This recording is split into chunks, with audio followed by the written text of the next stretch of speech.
बिस्मिल्लाहिर्रहमानिर्रहीम अल्लाहुम्मा सल्लि अला मुहम्मदिन व अला आलि मुहम्मदिन कमा सल्लैता अला इब्राहीम व अला आलि इब्राहीम इन्नका हमीदुम मजीद अल्लाहुम्मा बारिक अला मुहम्मदिन व अला आलि मुहम्मदिन कमा बारकता अला इब्राहीम व अला आलि इब्राहीम इन्नका हमीदुम मजीद। हदीस नबी सल्लल्लाहु अलैहि वसल्लम है, उस वक़्त सल्लल्लाहु अलैहि वसल्लम एक दिन इनके पास आए। इस वक्त एक औरत मेरे पास बैठी थी। आप सल्लल्लाहु अलैहि वसल्लम ने दरियाफ्त किया, ये कौन है?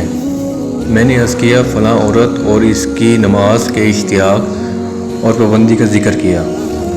आप सल्लल्लाहु अलैहि वसल्लम ने फरमाया, ठहर जाओ, सुन लो कि तुम पर इतना ही अमल वाजिब है जितने अमल की तुम्हारे अंदर ताकत है। खुदा की कसम, सवाब देने से अल्लाह नहीं उकताता, मगर तुम अमल करते करते उकता जाओगे। और अल्लाह को दीन का वही अमल ज़्यादा पसंद है जिसकी हमेशा पाबंदी की जा सके और इंसान बग़ैर उकताए उसे अंजाम दे। सही बुखारी नंबर 43 है, स्टेटस सही है। अल्लाह से दुआ है, जो आयात पढ़ी है, जो तफसीर पढ़ी है,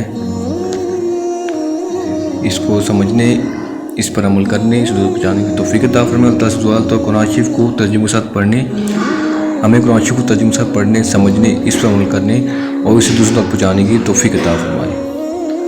प्लीज़ सब्सक्राइब। जज़ाकल्लाह।